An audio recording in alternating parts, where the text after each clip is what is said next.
Nós vamos respirar bem profundamente e vamos sentir toda essa espiritualidade, amiga.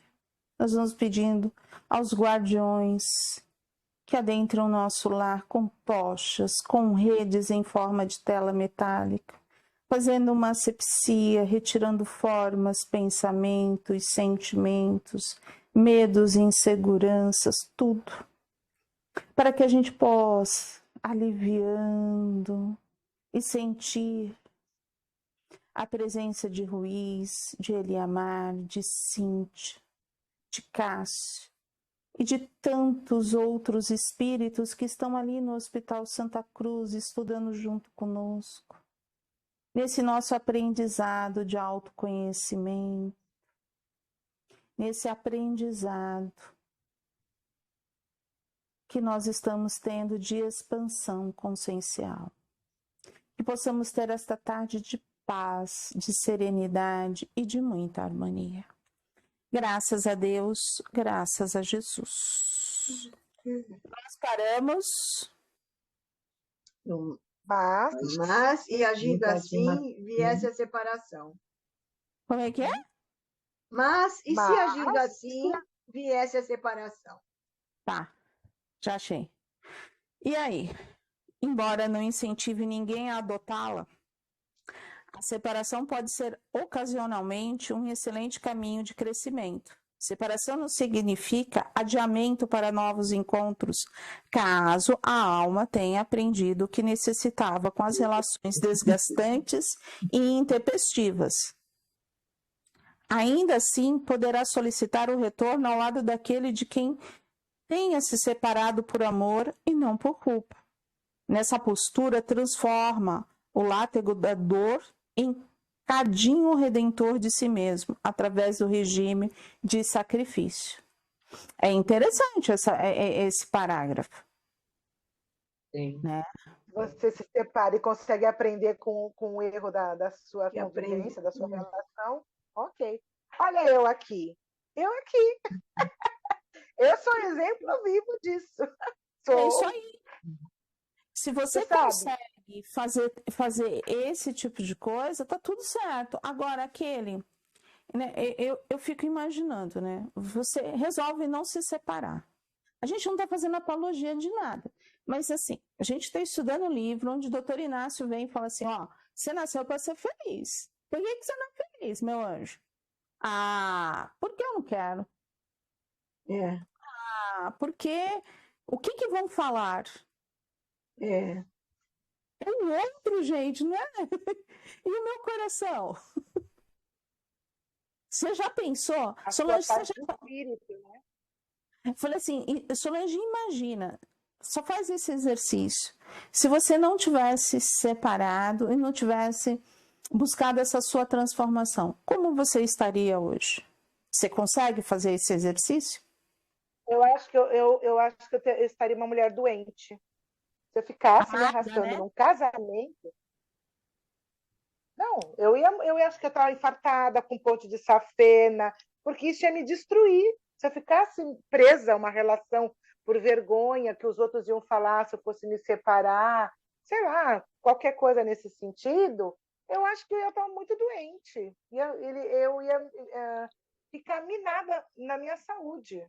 Totalmente doente. É isso que a gente tem que, assim, então vamos todo mundo se separar. Não, vamos tentar entrar, descobrir os nossos sentimentos e principalmente se há amor, porque Jesus fala isso no nosso evangelho, quando o amor acaba, ali se rompe o casamento, a separação já ocorreu. Exato. Porque a separação, a união não está na relação sexual, a união não está em qualquer outra coisa. Eu tenho filhos. Não tá, gente. Responsabilidade. Pai e mãe não se separam. Vão ser sempre pai e mãe. Na verdade, então, naquela parte onde fala que Deus falou, o que o homem uniu, Jesus falou, o que o homem uniu, Deus não separa, em relação à união do amor. Não Do amor. no que o homem uniu na relação do papel. É o que muitas pessoas talvez pensem, né? Ah, o que o homem uniu na relação civil, o homem não pode separar. É o amor. A partir do momento que existe o amor entre o casal, quando acabou a paciência, o que vai fazer? A gente tenta, não deu certo, passa para frente. É isso mesmo, né? É que assim, são crenças. São as crenças que nós temos. Que o amor tem que ser eterno.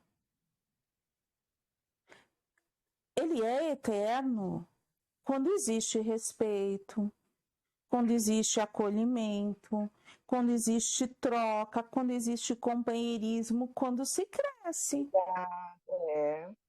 Agora, Tem que valer a imagina, pena, né? tem que valer a pena. Agora, conviver já é, a gente tem que aprender a ceder, né? Fazer essa troca. Agora, já imaginou você só ceder? Vai chegar uma hora que você vai explodir. Que você não vai querer mais. Porque aí É uma balança, né?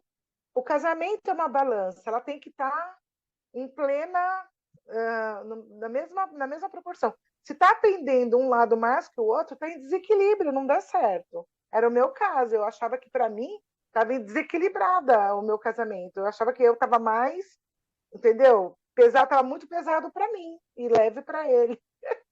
Eu não gostei dessa proporção. Rossandro, né? Rossandro.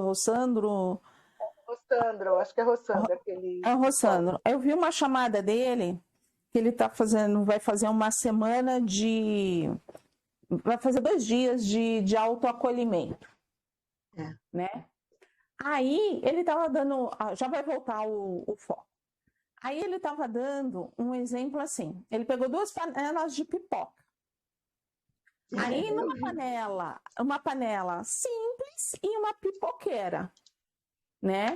E aí ele fala assim, na panela simples, ele colocou um monte de milho de pipoca e falou assim, aquela pessoa que explode, né? Explode, pá.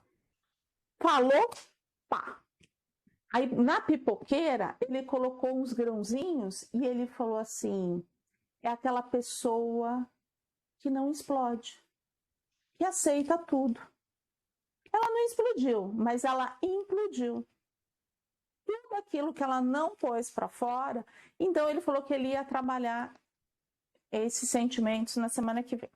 É na semana que vem esses 2 encontros. Aí você fala, por que você está trazendo esse exemplo? Porque mais ou menos é isso na nossa convivência, seja ela com marido e mulher, seja ela com qualquer outra pessoa. Tem aquelas pessoas que a gente vai conviver e que a gente só passou, ela já vai papufit. E tem aquela que a gente não vai conseguir falar nada e vai implodir tudo aquilo que a gente sente. Então a gente a gente precisa fazer o quê? Arrumar um equilíbrio. E assim, o casamento, na verdade, é óbvio, como você, como o meu, como de todo mundo, tem dia que tá legal, tem dia que não tá, um dia você discute um pouquinho aqui, um pouquinho ali, mas o respeito é fundamental. O companheirismo, a parceria, é isso que eu acho assim que alimenta a relação, né? Porque probleminha todo mundo tem, é como diz aquele pastor Cláudio Duarte lá. Se você trocar um marido pelo outro, o outro vai ter outros defeitos. Que não tem quem não os tenha. Todo mundo tem o seu. Né? Ah, eu vou me separar desse, vou pegar outro. Claro, o meu marido tem outros defeitos que o meu outro marido não tinha, mas o meu outro tinha outros muito pior no meu conceito que esse daqui. E esse daqui eu consigo conviver. Então, eu acho que isso tem um equilíbrio na relação, né? Isso é importante. Eu acho que assim, o equilíbrio vem também do respeito, da aceitação de todos esses, sabe? É como se fossem porçãozinhas mágicas que a gente vai colocando. A gente coloca isso no casamento, mas a gente coloca isso na amizade. Na amizade, Porque também se a gente tiver uma amizade tóxica, todo tipo de convivência. Todo tipo de convivência tem que ter equilíbrio. Qualquer tipo. Senão vira vampirismo de uma parte ou de outra e você não consegue conviver com a pessoa. É isso mesmo. Porque assim, nas nossas famílias também, né? Vamos imaginar naqueles almoços de família, onde cada um acha que pode falar tudo que bem entende. É tóxico isso, ele não pode É falar. tóxico, Você perguntou? Você perguntou? Tem que ter equilíbrio. Bom senso, né? Bom Equilíbrio senso. e bom O senso. Sérgio que fala, né? Passar Bom pela senso. peneira, né? Passar Bom pela senso peneira cabe que o em Sérgio qualquer, fala. bom senso cabe em qualquer lugar, né? Bom senso, cabe em Bondade, qualquer... necessidade e verdade. Eu até anotei aqui no livro, porque o Sérgio sempre fala isso.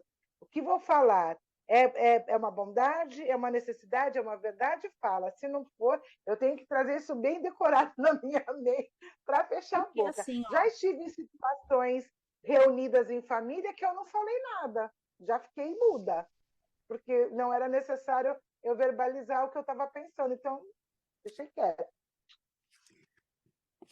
eu falo, eu tenho uma grande dificuldade. Eu paro para pensar se assim, se aquilo que eu vou falar vai magoar. Aí eu fico na indecisão, aí eu recuo, aí depois eu fico com aquilo, sabe? Sobe e desce, sobe e Eu fico desce, assim sobe e também. desce. Né? E às vezes eu falo que eu achei que não foi mal, falei. E aí depois eu fico com aquilo na minha cabeça. Mas você extrapolou, você não devia ter falado.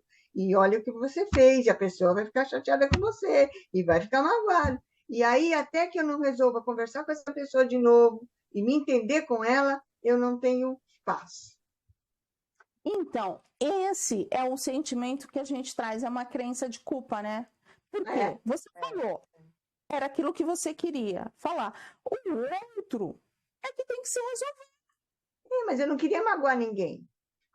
Então, esse é o principal. Era uma conversa que não era para magoar, não era para discutir, não era nada. Era Mas ele se magoou por quê?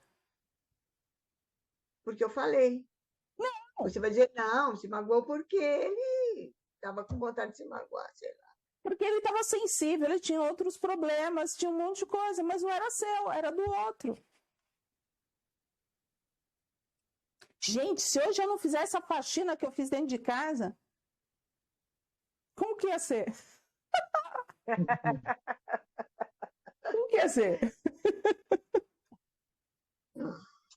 Não, mas você não entendeu o que eu falei. Eu não falei isso. Eu não falei da pessoa estar nervosa, nem nada disso. Ledinha, o que eu quero dizer é que assim, tudo bem, você falou, mas a gente carregar o peso por ter falado aquilo que a gente sentia, a gente vai ficar maluca, Leda. É. Porque a gente vai ficar se maltratando por uma coisa que às vezes a pessoa não tá nem Eu já melhorei um pouquinho por causa desse negócio, o outro é o outro, que eu já comentei aqui. Você já falou que é o outro, que ele recebe do jeito dele, não do jeito que às vezes você falou, ele vai receber com o preconceito dele, com o conceito dele. Então, eu já aliviei um pouco, mas eu ainda tenho um pouco disso. Não posso negar. Carrego ainda. a gente, então, assim, é uma crença que nós carregamos, que nem eu tenho minha crença. Eu precisava fazer alguma coisa, porque senão eu falava assim, eu posso dar uma resposta torta para alguém. Então eu vou gastar toda a minha energia para mim não responder torto para ninguém. Por quê? Porque eu não estou me sentindo bem. Entendeu? Quando eu falei assim, eu fui faxinar a casa dos pais à cabeça, por quê? Porque queima toda a energia. Eu falei assim, é uma crença minha. Eu falo o quê? Tô saindo toda a ruindade, então não vou dar resposta torta para ninguém. Entendeu?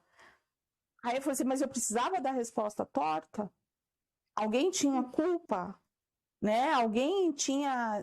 Não, mas era aquilo que a gente fala, estava no meu coração, não estava na minha cabeça. Estava no seu limite, Estava no meu coração. E aí, o que eu fiz? É isso que eu falo, Leda. Você poderia hoje falar cantando como anjos.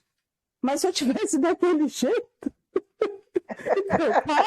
Você ia receber mal, você não ia receber bem, eu entendo. Você entendeu? Então, assim, entendo. quando você fala, é o outro, não é você. Que escuta, né? Eu falo e quem escuta é o outro, né? E aí ele escuta do jeito que ele quer.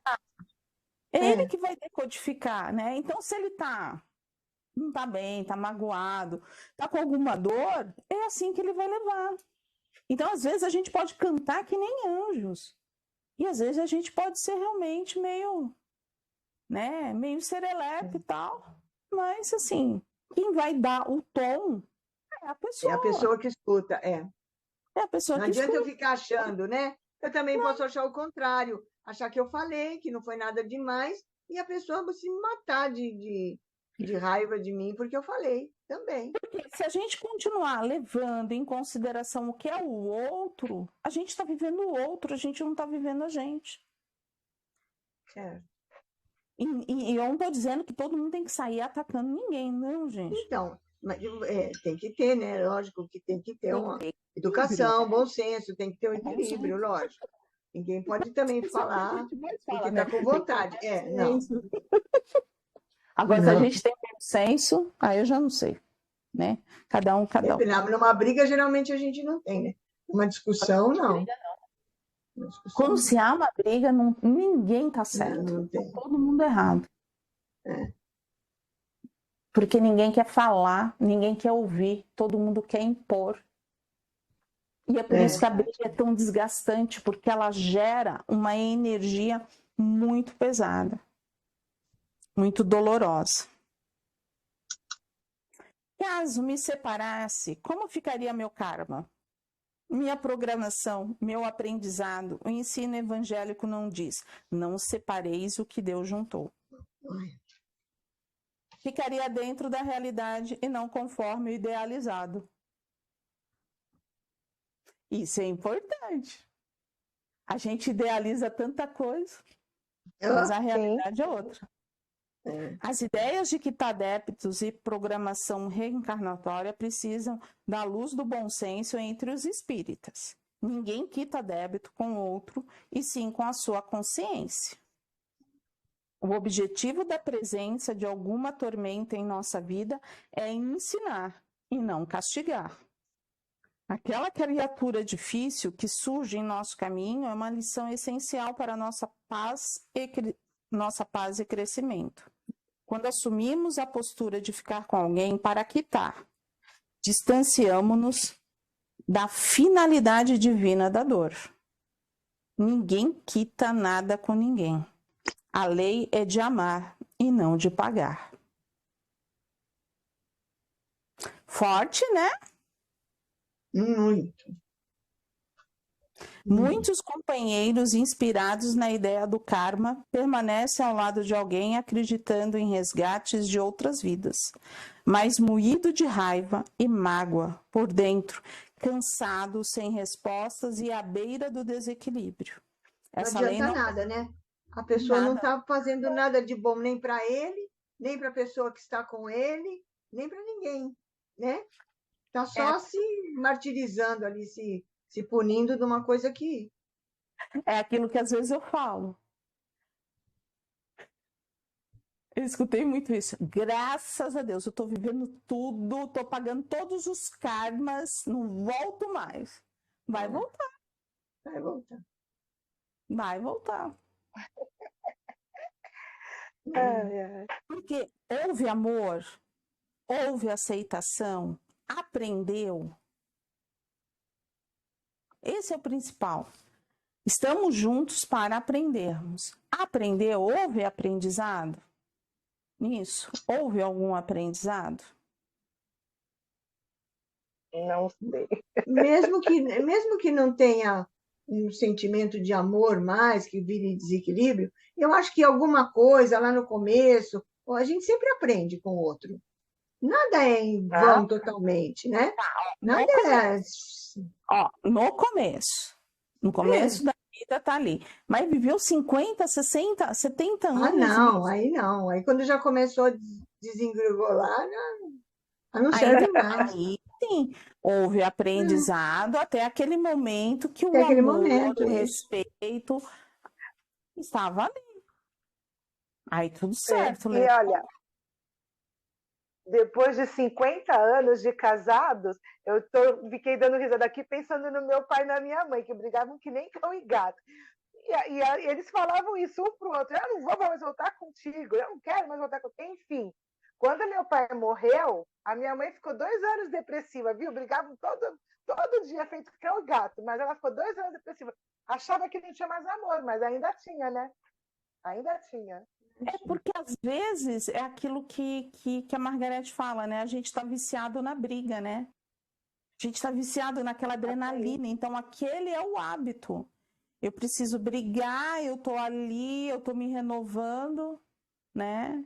E não, você se adaptou a isso. Você não aceitou. Você não trabalhou. O amor se transforma, ele se transforma, é evidente, né? Mas ele pode se transformar num ato de maior companheirismo, de maior respeito, de estar ali auxiliando, de transformar numa grande amizade, de um amor pleno. Sim. Verdade. Maria de Magdala amava Jesus de uma forma. Quando ela recebeu o não, ela transformou o amor dela de outra forma. Sublimou. É isso mesmo. E eu acredito assim que chega uma época da nossa vida, da união, que acontece esse tipo de coisa. Ah, tá certo, tá errado. Cada um define, né? Agora, imagine viver num lugar onde tem briga o dia inteiro. É uma loucura. Nossa. A vibração deve ser daquele jeito assim de, né? Não Difícil. tem refeição legal, não tem. E eu vejo assim. Ainda mais para os filhos que crescem num ambiente vendo, não depois de adulto, né? Porque aí a gente já tem um outro entendimento. Mas quando são pequenos, que tem briga de casal, que é uma coisa horrível, pavorosa. E tem briguinha, né? Tem vários tipos de briga, né? Vários Briga tipos de discussão. e tem desentendimentos. Tem Vamos briguinha, tem coisa de desacerto, mas que aí um logo já aceita e acaba tudo bem. Mas tem coisas que um chega em casa, o outro já olha para ele e já sai soltando fogo. É. Difícil, gente. Né? É difícil. Aí diz aqui, né? Essa lei não pertence. Não, acho que eu pulei um Não, pedacinho. muitos companheiros inspirados na ideia do karma, não foi aqui que você parou? Permanecem ao lado de alguém, acreditando em resgate de outras vidas, mas moído de raiva e mágoa por dentro, cansado sem respostas e à beira do desequilíbrio. Essa lei não pertence ao Criador, é pura falta de raciocínio no cérebro e ausência de alegria na alma, para encontrar as saídas e viver a vida dentro da realidade. Falta de raciocínio e ausência de alegria. O doutor Inácio, ele já... Caramba, ele pegou pesado aqui, hein? Falta de raciocínio é grave. Não pensa, né? O ser não pensa, né? Aquela coisa. Mas não pensa por quê? Porque essa é a crença, né? A mulher não foi criada desde lá a aceitar tudo. Sim. Sei disso não. Sei disso não. Então, sempre foi. Antigamente, a mulher não fazia nada. Era, né? Era submissa completamente. Antigamente, eu não estou falando da sua geração, eu estou falando de uma geração né? antes. Estou falando de antigamente. Tem até um filme que mostra bem isso. A mãe dizendo para o rapaz estava traindo ela no casamento e ela foi falar com a mãe. Aí a mãe falou assim: fica quieta, você tem que ficar casada e tem que aceitar. No filme falando. Falei, ó. Isso é uma realidade que acontece com muitas pessoas, né? E é uma crença, né? É uma crença. Uma crença. É uma Que a mulher tem que crença que suportar tudo. E aí tem que haver o quê? Um equilíbrio. A mulher não tem que suportar tudo. Mas a mulher tem que buscar algo que ela se sinta bem e se respeite. que faça bem a ela. E aí, assim, a gente sempre conversa muito, eu e o Sérgio, que assim, o legal seria não falar de homem e de mulher, e sim do ser humano, que os dois deveriam ter as mesmas responsabilidades, os mesmos deveres, as mesmas coisas. O ser humano necessita disso. E não um homem ou uma mulher, né? E a gente coloca muito nesse fator. A mulher tem a obrigação de cuidar de filho. Por que só a mulher? 50-50. A responsabilidade é dos dois. Essa geração nova dos nossos filhos, né? Incluo os meus, que já são um pouco mais velhos, está diferente. Está diferente. O homem tem que cuidar mais das crianças, o homem passeia com. Eu lembro que quando eu era menina, a gente via um homem no restaurante com a criança, nós já falava lá, separado, é o dia dele ficar com a criança. Agora, hoje em dia, não. Hoje em dia, os pais passeiam, levam de carrinho, passeiam, carregam a sacola de fraldas, estão muito mais vivendo essa vida de pai, né, e mãe, do que antigamente, do que aos, sei lá, Porque 50 anos atrás, 60 anos atrás. Porque talvez essa crença ela começa a cair.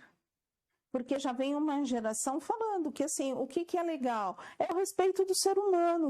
Todo mundo tem a sua responsabilidade, né? Todos têm a responsabilidade com os filhos, né? A responsabilidade do pai é a responsabilidade da mãe. É igual. É igual. Ninguém é mais importante do que o outro, e sim uma igualdade. Então, eu vejo, né, a gente olhando, conseguindo quebrar estas crenças, que são crenças que vêm lá muito longe. Há uma facilidade, né? E aquilo que eu falo,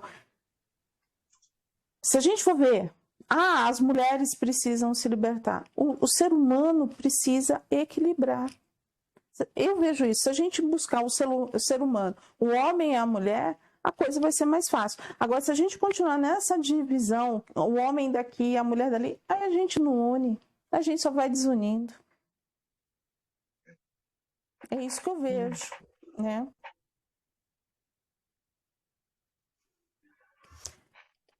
Quanto ao não separeis o que Deus juntou, precisamos de muito bom senso e honestidade para discernir qual casamento foi ajuntamento de Deus e qual foi escolha dos homens.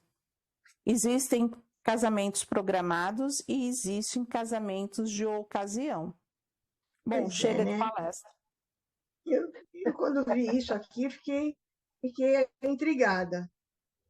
Né? Porque, o que é um casamento programado? Eu achava que o programado, que já vem de uma programação, que você combinou isso em alguma hora, não é? E o de ocasião, que você aqui se encontra com a pessoa, que talvez nunca tenha convivido com elas em outras reencarnações, e se casa. Eu achei interessante isso. Porque eu achei que, pelo menos, o casamento, a gente ia saber casar com a pessoa certa. Né? Porque a gente não sabe nada. Desculpa, Leda. É melhor ver na realidade do que no ideal, né, Leda? Quando a gente começa a namorar a pessoa, a gente tem a ideia de que ela é a pessoa certa, o nosso príncipe. Você idealiza. Mas não é, pode ser de ocasião, não é programado. Mas o outro lado também tem isso. É por isso que eu falo que se a gente parasse e equilibrasse o ser humano, daria mais certo. Porque eles também idealizam a nós, mulheres, como uma princesa, uma eterna princesa. E somos. Não. Fiona. Nós estamos mais para abóbora do que para, né? Do que para carruagem. Existe dos dois, na verdade, sim, porque ele também pode ter idealizado, né? Mas eu digo dos dois lados, porque você pensa que é uma programação, não é uma ocasião. Fiquei chocada com esse pedaço. Aí, ao invés de vir um príncipe, é um Shrek. É um Shrek. né? Nós estamos mais para abóbora do que para carruagem, Solange. A Cinderela, é verdade. Estamos mais para abóbora do que para Cinderela, mas tá tudo certo. Já perdemos nosso sapatinho azul mesmo de cristal, então tá tudo certo. Ai, meu Deus. Mas Vou aí, falar o que eu pensei. para a gente encerrar, assim, o que a gente vê? Se a gente conseguisse equalizar, equilibrar esse ser humano, a gente conseguiria ser mais fácil, na minha opinião. O que vocês acham?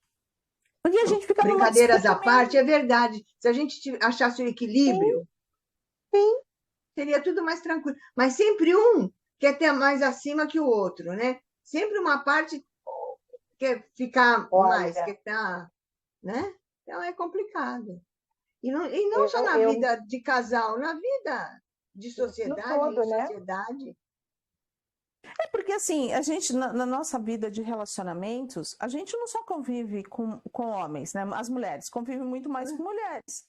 Mas E a gente também tem as nossas dificuldades, e não é um sexo oposto. Por isso que eu falo, o problema não está no sexo oposto, o problema está no ser humano. não sei. Como que vai lidar com tudo isso?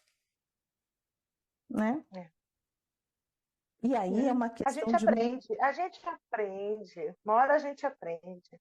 A gente precisa de conhecimento, de autoconhecimento, e assim, vamos tirando as camadas e vamos nos resolvendo. Né? Eu digo por mim mesma, eu estou melhorando muito nas minhas relações assim, sociais. Com amigos nem tanto, porque eu nunca tive assim, Já problema os amigos já conhecem a gente como a gente é, não é? eu tenho amigas de muitos anos, 20, 30 anos, eu não tenho problema nenhum. Mas, assim, de relação, assim, família, os filhos, entendeu? O marido, melhorou muito. Claro que pode melhorar muito mais, lógico, mas 100%, como a gente fala, é o processo, né? É o processo de transformação. A pessoa não pode querer que eu, de 61 anos, eu fique, como é que fala? Pura da noite para o dia, de sentimentos e atitudes. Não, lógico, mas eu estou melhorando muito. Muito mesmo. Como que se criava crianças antigamente? As meninas, bem antigamente, tá? Mas assim, esse é o processo da crença. A mulher era educada para quê? Para tomar conta da sua casa, para tomar conta dos seus filhos, tinha tudo isso. E os homens para o quê? Para sustentar. As gerações foram vindo, né? Foram se transformando no quê? Homem e mulher trabalhando. E aí, as mulheres começaram a sentir falta do quê? Ela tinha uma jornada dupla, tripla. E aí, elas começaram a criar os meninos como, você pode lavar uma louça, você pode tirar um lixo, tirar um lixo, arrumar sua cama. Você vê, olha a evolução do ser. Foi quando ela começou a sentir, porque o marido dela não sabia, porque a mãe não tinha ensinado, porque aquilo não era coisa de homem, ele foi lá e foi se transformando. Porque lá antigamente, não, o homem não pode fazer nada disso. Meu tio falava uma coisa, que assim, foi o que faleceu, homem não chora nem quando a mulher vai embora. Ele sempre falava isso. E eu falava assim, Jesus, tinha esse preconceito que homem não chora, não é? Tem crenças, né? Então, o homem não vai chorar, tá sofrendo, ele tá com uma dor, não chora. Porque o homem não chora. É verdade. Crenças. E aí o homem foi criado para ser daquela forma, né? Eu não choro, eu sou todo duro. E a mulher podia fazer tudo, podia chorar, se descabelar. Olha, são dois seres iguaizinhos, que têm sentimento. Um não pode expor e o outro poderia expor de todas as formas. São crenças. Os dois têm o direito. E conforme a gente foi evoluindo, né? A gente foi vivendo as necessidades, nós começamos a criar filhos diferentes. Os homens foram criados, começaram a ser criados diferentes. Hoje a gente vê homem cozinhando muito melhor do que mulher. Sim. É verdade. Né? Por quê? Porque curte aquilo que não, a cozinha só era da mulher. Então são essas crenças. E aí, assim, Eu sei que eu tenho isso de mim, dentro de mim, mas eu vejo que a espiritualidade fala muito isso. Quando vocês conseguirem se ver como um ser humano, né, que uma hora está encarnado como mulher e outra hora está encarnado como homem, dependendo da necessidade que nós temos, porque o espírito não tem sexo, aí a gente consegue. Mas nós vamos dar a nossa caminhada. Bora lá.